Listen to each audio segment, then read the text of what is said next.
Hello and welcome back to Parley, the series where people like you support the stuff I do by asking and having me discuss very random questions. And this one is from DerpyTW. Behold, the VR MMORPG.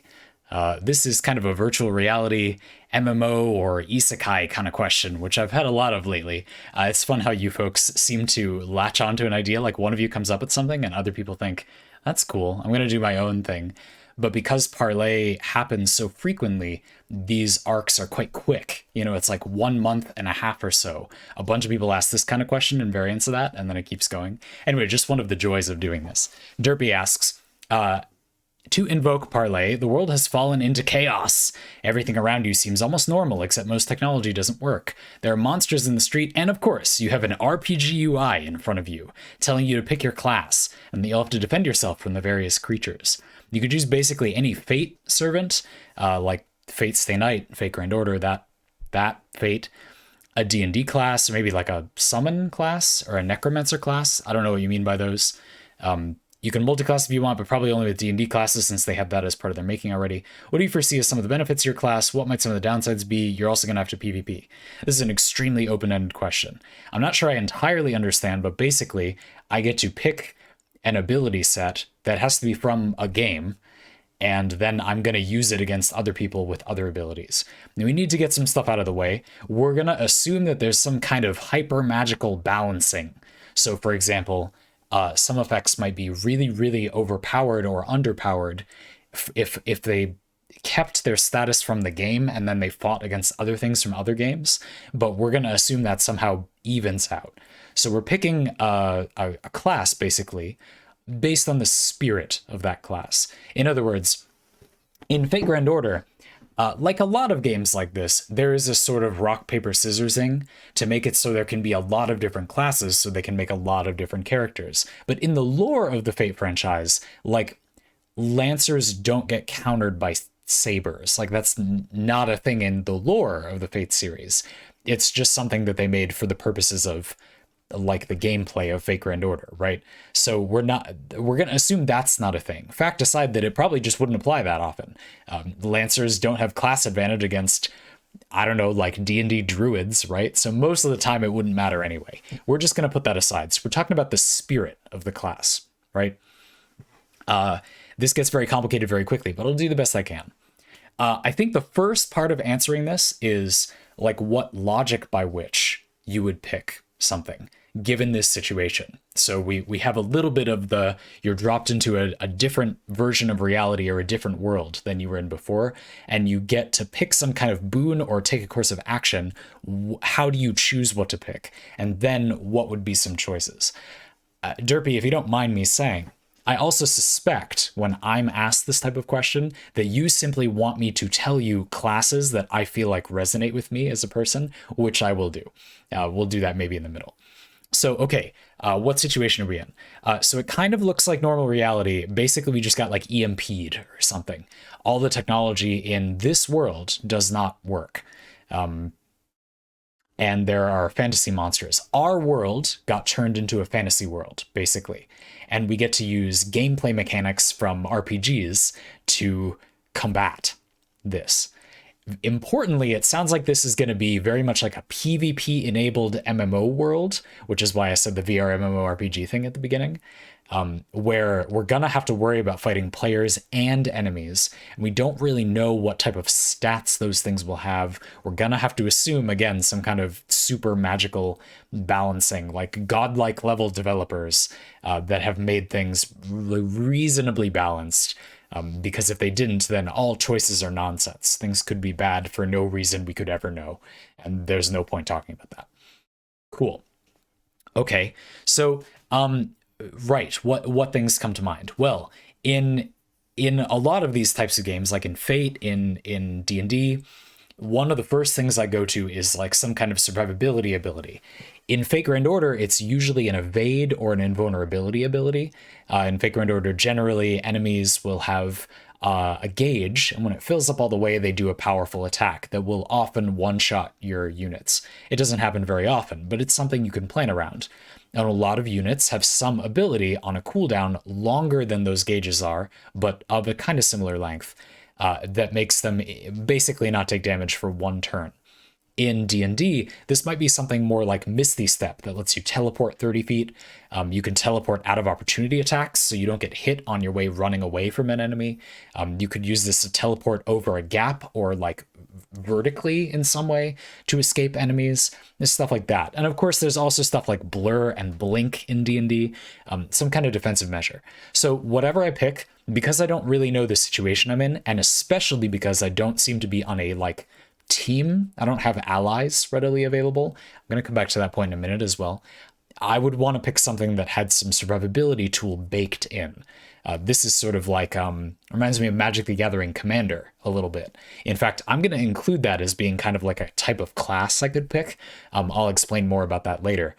But in Commander, something that I think about a lot is like you've got your one creature, and everybody sitting down at the commander table sees everybody else's big creature that they know all the other players want to play. So if your commander doesn't do something to protect themselves, or your strategy doesn't have that baked in, that's just bad. Like, it's just bad. I mean, you can do it. You could play in a group that just doesn't play a lot of interaction. But if you play Magic focused on interacting with your opponent's stuff, it's a game where people try to do their thing and try to stop their opponents from doing their thing and interact a bit, the way the game is built. Your commander needs to address that in some way. Maybe it's okay if they get killed. Maybe they get their value right away. Maybe they inherently defend themselves. Maybe the type of card that's good with them does protect them. Like, you want to flicker them, and flickering does avoid removal. Stuff like that. There's many, many ways to do this, but just like the D&D example with kind of like Misty Step basically, but defending yourself, having good AC, and the Fate Grand Order thing where you want an evade, I want that baked in. I want something like that that has kind of a defensive measure of some kind. And then, of course, we need the big guns. We don't really know, and this is exciting from a game design perspective, we don't really know whether we're going to be fighting like one tanky boss or a horde of enemies or a mix from time to time. So we need very versatile tools. However, I would argue that it is often best to have a big gun ability, because small enemies, like many small enemies, can be handled very effectively by these defensive measures. If you have many enemies surrounding you, a teleport ability is even better. The ability to be shortly invulnerable is even better. You negate even more stuff. So those abilities are inherently good against hordes of enemies. It's probably valuable to have some kind of big gun, a combo, or just some very, very powerful, possibly single target attack. If possible, it would be cool to split it. But now that we have some kind of defensive measure, at least in mind, we'll have to pick what later. We want some kind of measure by which we can gun down the things that are going to be attacking us. A big move that we can do. Now, in something like Magic the Gathering Commander, the goal would be to have something universal. So, for example, Reaper King is a commander I really, really like. Reaper King has this ability where when you play other scarecrow creatures, or changelings, but anyway, scarecrows, you get to exile, you get to destroy, whatever, any permanent, anything. It's just a very versatile type of destruction. It won't hit everything, things that are indestructible and such, but it doesn't really care what type of card it is. If your opponent has something that you want to destroy, it doesn't matter what it is. You can just destroy it. That's a very versatile type of offensive ability. It's a very powerful one because of that. Or this could be like damage that you can spread around, divide, or among targets. It could be an ability you can focus or make more broad. I'm not sure what kind of ability that would be. Or in Fate Grand Order, it would be like the classes that do damage to a variety of types of enemies, like berserkers or whatever. But again, we're not going to worry about class advantage too much. So in Fate Grand Order, what would this be? So there's this cool thing in Fate Grand Order where your character's Noble Phantasm, or their like big attack. This is often either an area of effect attack, so it hits all the enemies on the opposing side, usually 3, or it's a single target attack that does more damage, but it only hits one target. There are some characters in Fate Grand Order that have an AoE Noble Phantasm, so it does less damage to more targets, but part of it is that it debuffs those other targets in some way, or like buffs you in some way. And what's cool about those is that when that character fights a single target, their Noble Phantasm has some way that they are helping their single target damage out too. If they then follow that up with a bunch of their other attacks, they've buffed their damage or debuffed the enemy. So even though they didn't get a full multiple target, single target Noble Phantasm of damage, they still have some way to increase that damage. That's a really versatile type of ability, and that would be a really good fit here, because we don't know exactly, we kind of want both, and that's a way to get both. So that's cool. Another thing that comes to mind is like in D&D, it could be something like, I really like Plant Growth. Plant Growth is a spell where it's what it sounds like. You just make a rather large area have really overgrown plants. It makes enemies move much slower in its area. And this is really good against large numbers of enemies and a single smaller enemy. It's good against large numbers of enemies because it covers a big area. And it's good against a single enemy because you can focus it just on their location, so they get the worst of it. They have to travel the longest distance to get out of it, right? So that's also a really versatile type of effect. Cool. Yeah, and again, I mentioned an example in Magic, where I think like a lot of people use these single target removal abilities, but I think you really want to value something that hits any type of permanent in Magic or any type of spell, and also not something that just destroys one. That's just usually not enough. You need a gun that is capable of killing 3 players. It's a multiplayer game, and this MMO is like that too. Something that just destroys one thing, but very effectively, that would sometimes be good, but I just don't think that's good enough. Finally, kind of a meta consideration. We're going to pick one of these classes, and we have this very open-ended situation. We're going to need social abilities. We're going to need the ability to deal with groups and individuals, intelligent and less intelligent enemies. We need verticality. We're in modern society, so there's a whole lot of verticality. We need a lot. We need a wide variety of effects. This is where things get a little tricky. Translating something like a much more limited, much more narrow Fate Grand Order servant compared to like D&D characters are quite open-ended. D&D as a system just addresses a lot of things, So we're going to have to assume a lot. If I pick a Fate Grand Order character, I'm going to have to assume many things that the game doesn't say they do, but that the lore of the Fate franchise does allow. And I'll explain what that means in a minute, because I think the best way to answer this question, which is meant to be a bit of fun, you probably want to hear which ones excite me. And if I just pick one, that's going to be boring. So I'm going to pick one from all 3 of the categories I highlighted. So I'm going to pick a Fate Grand Order kit, maybe even make up some of my own abilities. That's probably too much. But anyway, I'll pick a Fate Grand Order thing. I'll pick a D&D thing, and I'll pick a Magic the Gathering commander deck that would be like the class I would pick. That sounds fun, right? So we'll do that instead. That's a better approach than picking one single one, because this question changes so much depending on which one of those things you pick. We're going to have to do things very differently. I think I'm going to start with the Dungeons and Dragons class, because that more accurately maps onto this situation. It is a type of game RPG build that covers most of what would happen in a situation like this. Again, especially like social stuff, Anyway, so what would I pick? It's going to be coffee locks. Come on. I mean, this is just trivial, really. One of the big aspects of this situation is that it's my life. It's not like a match in a tournament, as far as I know. This is just what the world is like. So things that are powerful over the long term are really good in this situation, which means that the coffee lock from Dungeons and Dragons is a great choice. Let me explain what that is, if you're not familiar. So sorcerers in Dungeons and Dragons are spellcasters that get their ability from some innate quality. It's something they just have in them, more like a superpower or a birthright, rather than that they made a deal for the power, or they studied the power, or they draw it from the land, or they get it from devotion to a deity. Different spellcasters in D&D get it from different sources, and sorcerers have it innately. They're that kind of spellcaster. And they're also charisma focused. Their magic comes from the imagination and imposing that on reality. Something that, I don't mean to brag when I say this, I'm bad at the other categories for spellcasting. I do think that I have a pretty active imagination, and so a more creative and open-ended type of power is better for me than some kind of straightforward, blunt instrument of an ability. I will do the mental work, even if I don't need to. I just am a person who thinks about how to make something powerful. So I think that's a great fit.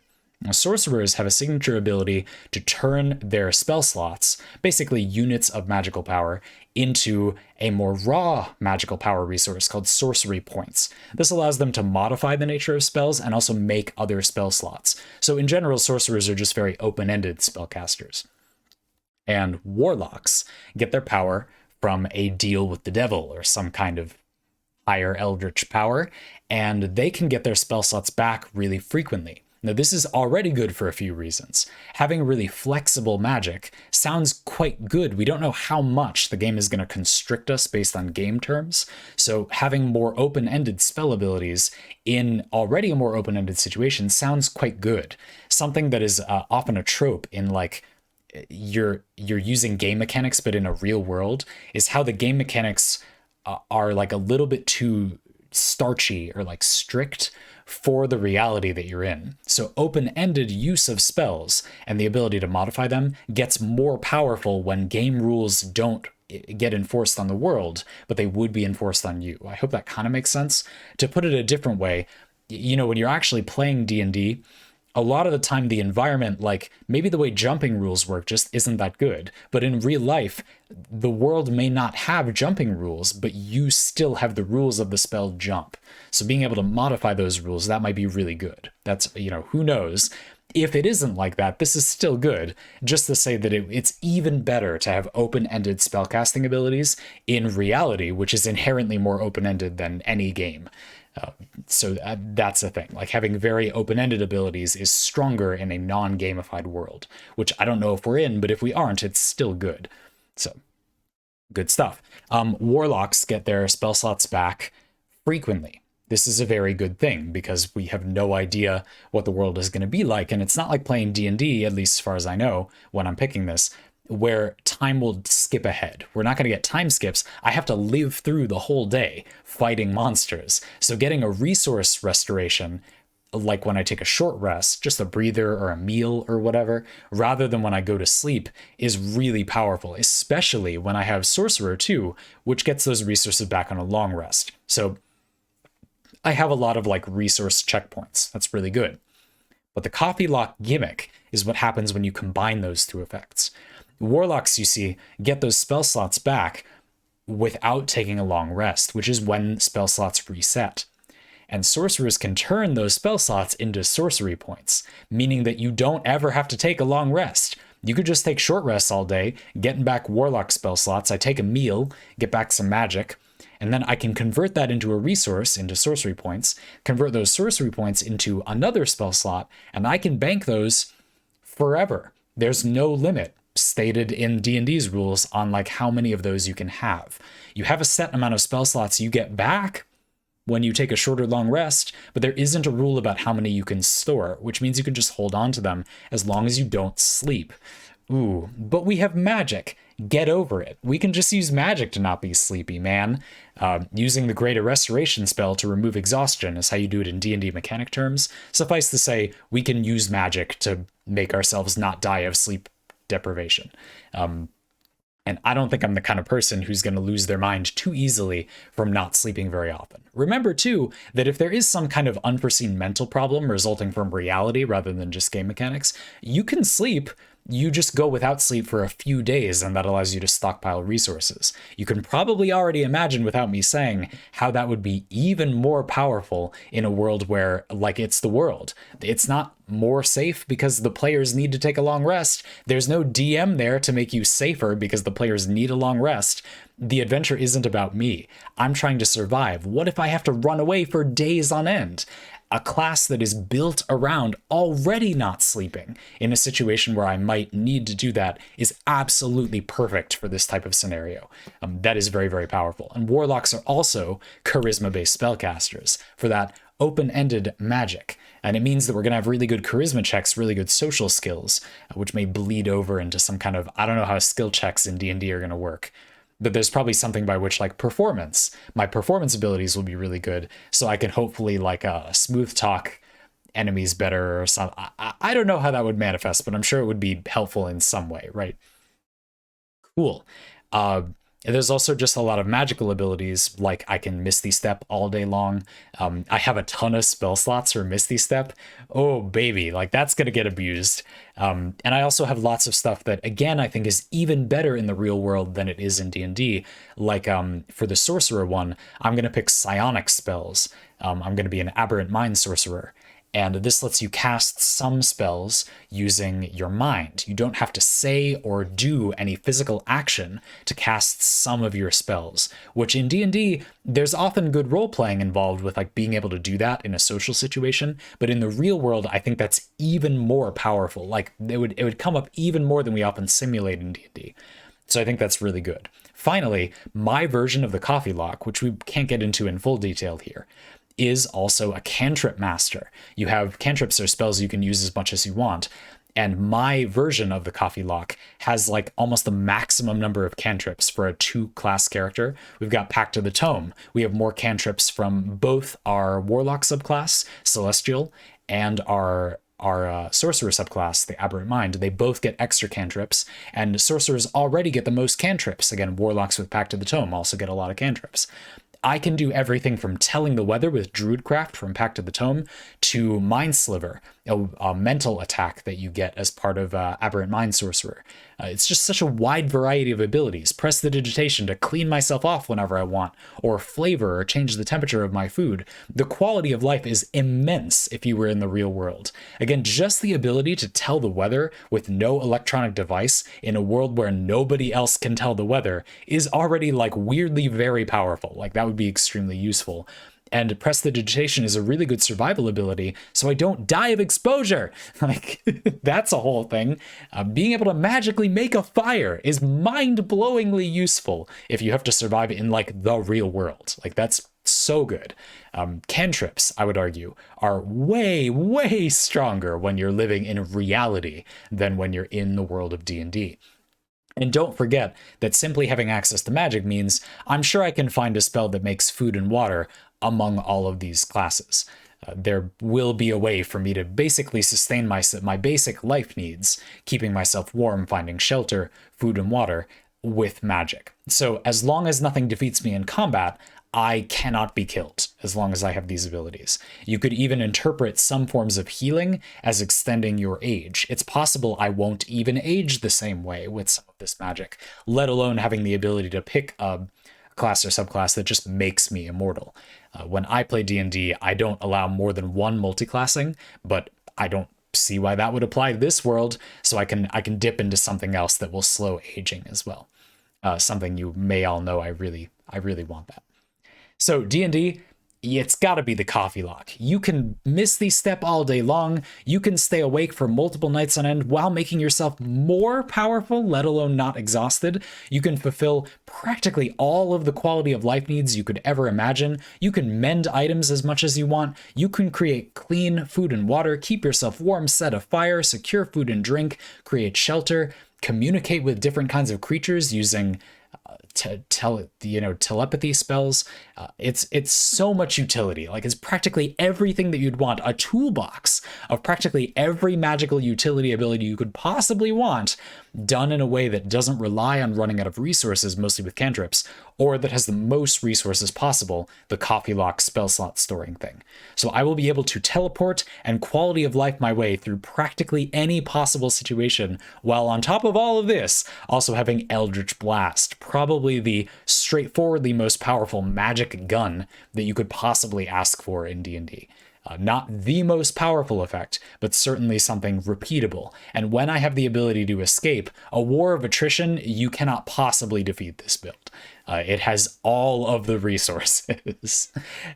So I do think that is an extremely strong contender for this situation. The obvious other thing to pick would be a druid. Like, of course it's a druid, but it wouldn't be very fun for me to just say how cool druids are for 10 minutes. So I hope you'll accept me talking about this coffee lock variant instead.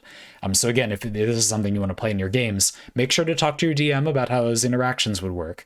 But you're an Aberrant Mind Sorcerer and a Celestial Warlock, for a variety of reasons, including giving yourself access to healing, giving yourself pretty much the most cantrips, Pact of the Tome. You can, depending on how reality or your DM rules like getting tired, Pact of the Tome has an Eldritch Invocation that lets you just not need to sleep.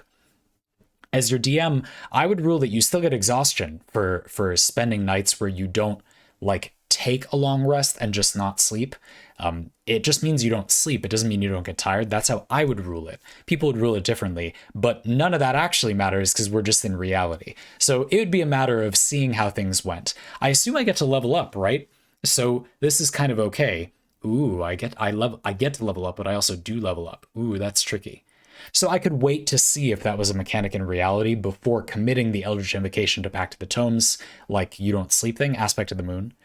And you can retrain them as you level up anyway. Not sure how that would work in reality, but anyway, it's something that you can do in the game mechanics, all right?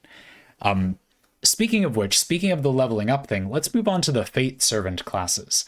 So remember before I said that unlike D&D, where many mechanics explicitly reference reality and survivability, Fate Servants are much more open-ended. Our Fate Grand Order character has 3 abilities, some passives that don't do anything related to anything except combat, and then a Noble Phantasm, and that's it. So we do have to draw a lot from Fate lore, rather than just Fate Grand Order's mechanics, simply because Fate Grand Order's mechanics do not address reality at all most of the time. They just don't. I'm not somebody who reads up on every little detail I'm going to interpret, but it doesn't mean that I'm not interested in pulling from Fate Grand Order has this cool thing where characters' bios include some details about like what the ability actually is, even though they've gamified its effects. So for example, what's a good example? Oh, okay, so Enkidu, I love Enkidu. Enkidu is the Chains of Heaven, and also the clay doll created by the gods to entertain Gilgamesh in the Epic of Gilgamesh. You might know this. Enkidu in Fate Grand Order is therefore basically like I don't know if they're called conceptual weapons, but the idea is they're a person that wields the chains of heaven. They are the chains of heaven, but they can wield that. They can shapeshift into it, basically, but they're also, a humanoid body that represents this armament that is an anti-divine binding chain. So a counter to a very powerful kind of enemy, good. Lancers in the lore of Fate Grand Order, of the Fate franchise, are also a great class, in my opinion, overall. Really focused on powerful single target attacks, which is something that, again, I said I think is valuable.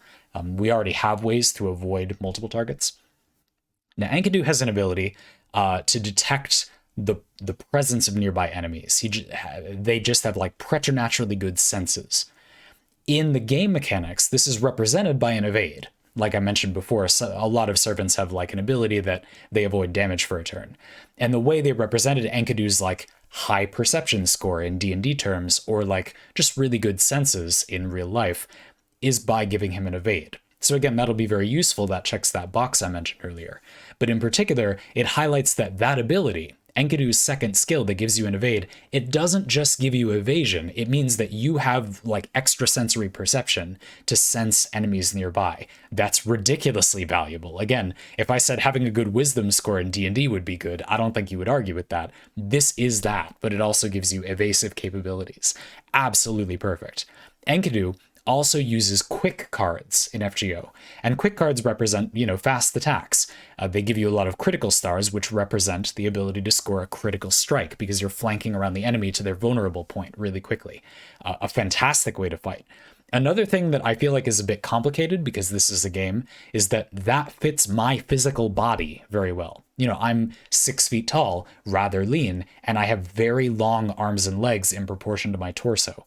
Maybe more than you needed to know about my anatomy, but it is true. I have a very spindly, monkey-like form, which is really favorable for centrifugal force weapons, or leverage-based weapons, and it's also really good for mobility. Like I'm fast rather than so much strong. And then having a really powerful Noble Phantasm, a big single target anti-divine strike with the Chains of Heaven, is a really good complement to the abilities that I do not have as a physical person. Again, exactly how much that would transfer over in the game, I don't know. But if I have to pick this without knowing, that's a pretty safe bet. So that's a great fit. Also, come on, how are you not going to like critical strikes? That's awesome. Enkidu has a lot of other things that make him but it would be me, that would make me a very, very good combatant that, again, are kind of extensions of what his abilities do. Enkidu has this really badass ability. The third ability, they get a massive heal and they cleanse all their debuffs. But in the lore, this is an ability that lets Enkidu, this clay doll, basically an artificial human, just sort of regenerate. They're not easily destructible. You have to destroy their core to totally destroy them. Their body is merely an instrument. And that ability is obviously ludicrously powerful in real life. Just regeneration in a situation where, unlike a fight in a video game, you can run away. If you get hurt, you can flee. So having the ability to heal up is much stronger than it is in the gameplay of Fate Grand Order. That's a much more valuable ability. And Enkidu has arguably the best single target heal in the entire game. Just an extremely powerful personal regeneration effect that also cleanses whatever awful status effects enemies will be doing to me in this unknown reality turned fantasy world. Excellent effect. Finally, Enkidu has their first ability, and then we're going to get back to do you have to level up to get these abilities? And I forget what it's called, but I'm going to quickly look it up for you. Enkidu has this ability that I really like, Transfiguration. The idea is that Enkidu is, the chains of heaven and can kind of mold their body to the necessary purpose, being a clay doll humanoid creature.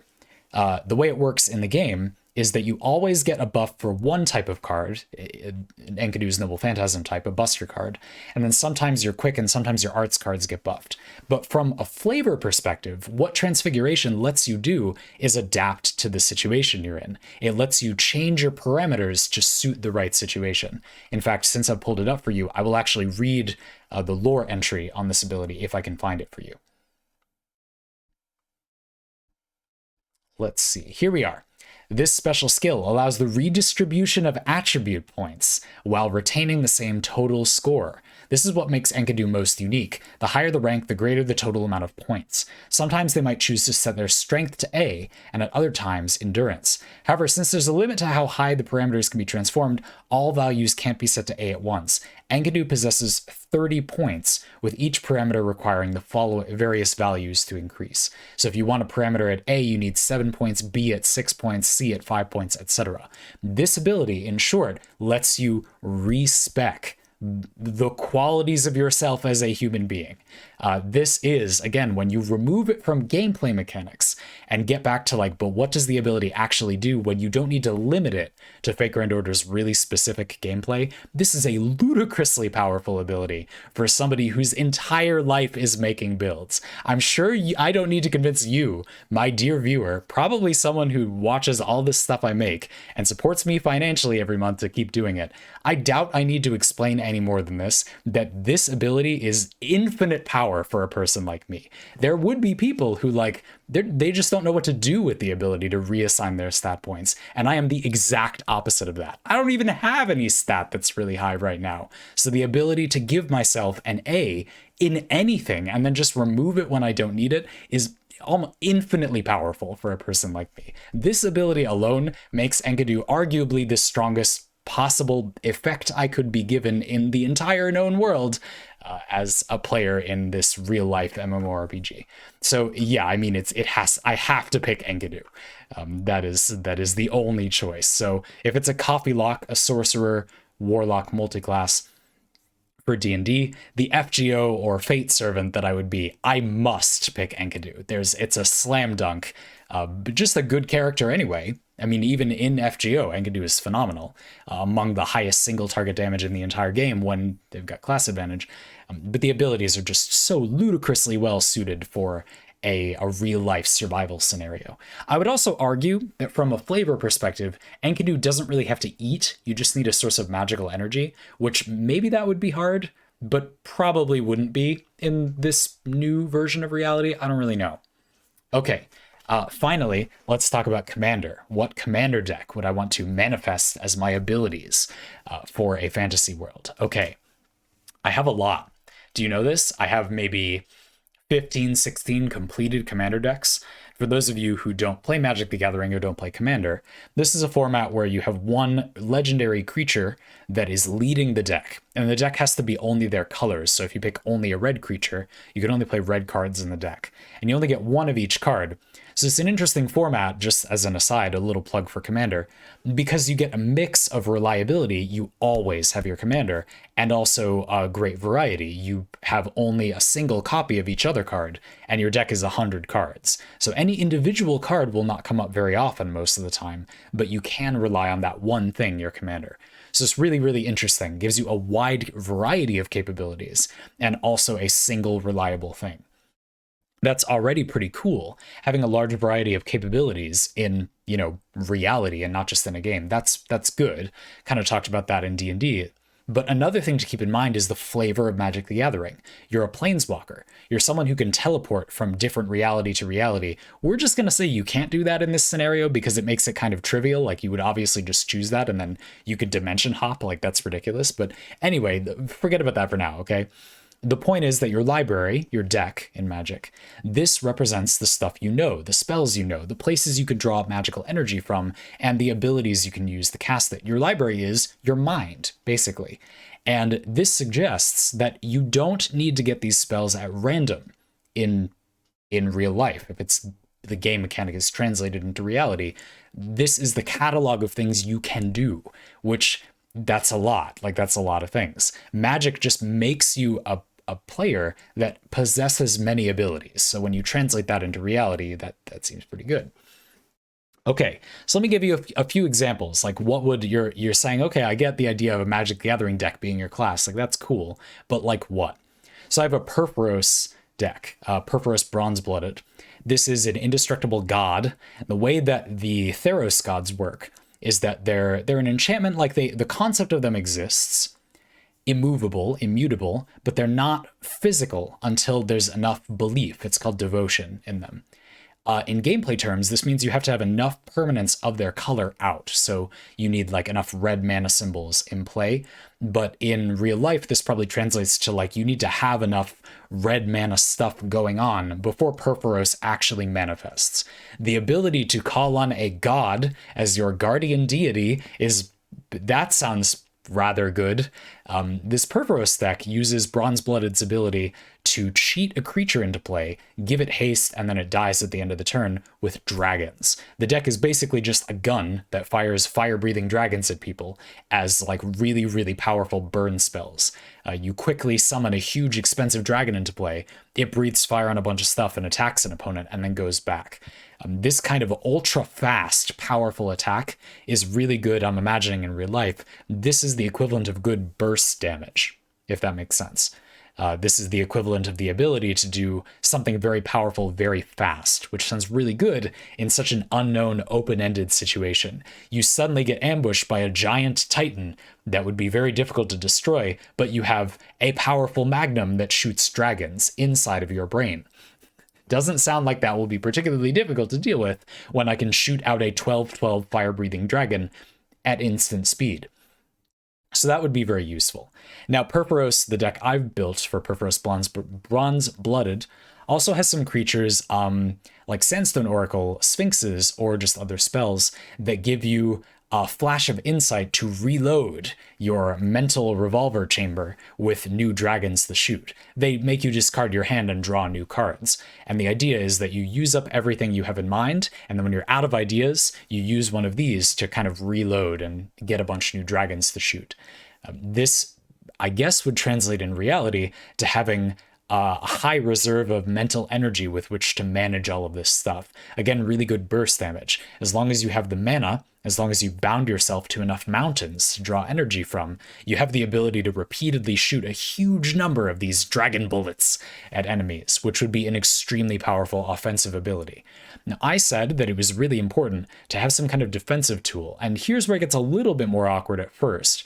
And Purphoros Bronze-Blooded is indestructible, but the way that Magic's lore works, that's not me. That's just Purphoros. So I don't have to worry about losing my god's patronage easily, but I myself am not indestructible. I still have a life total.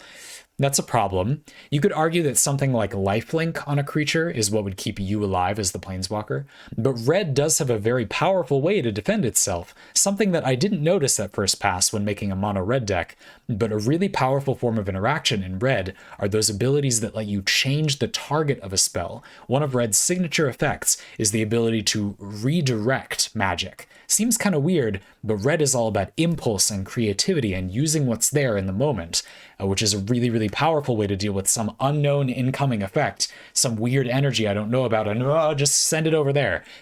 Even really good if you're fighting a group of enemies, so you can send it back at some other different enemies. Really good way to deal with PvP or third-party situations where you're fighting something or someone and somebody else invades. That just seems very good.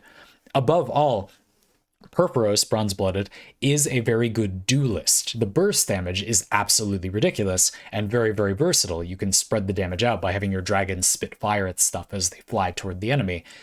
In Commander, it can be a little difficult to do enough damage to kill 3 opponents. Again, building a gun that is strong enough to fight 3 people is hard. But when the occasional other player appears, this deck has incredible burst damage. I mean, they stand no chance if it's just a straight firefight. There are hardly any non-combo effects in Magic that do as much damage for that amount of mana as this does. It's just a really, really crazy amount of damage output. So you could have more, open-ended interpretations. You could get into stuff like, what does Sir Conrad the Grimm's ability to do damage when something goes into your graveyard? Like, what is that when you translate it into reality? Does everything around you just take necrotic damage or whatever whenever you desecrate a grave? Like, what does that even mean, And that's at the point where I think Magic the Gathering's mechanics are so open-ended. That just feels like a bit of a stretch. So I wanted something a bit direct. I think that Purphoros deck I described is fairly one-to-one. You can imagine how that would work in reality. I didn't want to go too crazy, but you well could. That's why I didn't. Not because I'm not interested, but we'd just be here all day. But in short, I think that's what I would pick straightforwardly if I didn't know, as a way to defend myself. I do want to quickly note about Magic the Gathering decks that, Magic is a type of spellcasting where Magic the Gathering magic, where it's very focused on summoning creatures because of the way the game works. I think that in real life, this is kind of the opposite of something like Fate Grand Order, where I said, like, Enkidu's abilities are kind of narrow in game terms, but what the ability actually does would be ludicrously powerful if you had it in real life, like the full version of Transfiguration, being able to reassign stats. I think that Magic is almost kind of the opposite. Having there be a creature you summon to perform a lot of these effects is fine in Magic because it's a game, but needing to get like a creature to do this stuff would probably have some consequences in real life. It would be really, really difficult to fight in close quarters, for example. Or maybe it wouldn't, but you would destroy the environment, which could be dangerous for you. I think there are some concerns. So playing a more spellslinger-focused strategy, or a strategy where a lot of big stompies don't have to remain in play, like this Purphoros thing. I summon a dragon, but then it goes away really quick. I don't know if you want to cause so much of a scene. I'm very interested, if I were to get into it more, it'd be very abstract to translate into reality, but like a blue and black focused strategy, something that does more mental magic or reanimation or something a touch more subtle than these bombastic effects, might be a better fit when you're actually using it in real life, because you would be able to do those things like in organized society. The worst thing about my Purphoros strategy is that it has practically no benefits if you're like in a city trying to convince people to not hurt you and instead form a civilized society for your mutual benefit. Like, that's just not good for those purposes. So I don't think it's a perfect solution. I just thought it was a cool concept and I wanted to share it. I hope that answers your question. I think that would be some of the cool types of like class or an equivalent to select. I hope that you enjoyed them. If you have questions about any of that stuff, I'll try to answer questions about this a bit more, since I described 3 like pretty involved things that are totally separate. Some of you might have thought one was cool and then you want to know more about the other. So I will try to respond to stuff about that for this video. Thanks for asking, Derpy. I hope you had fun with it. I certainly did myself.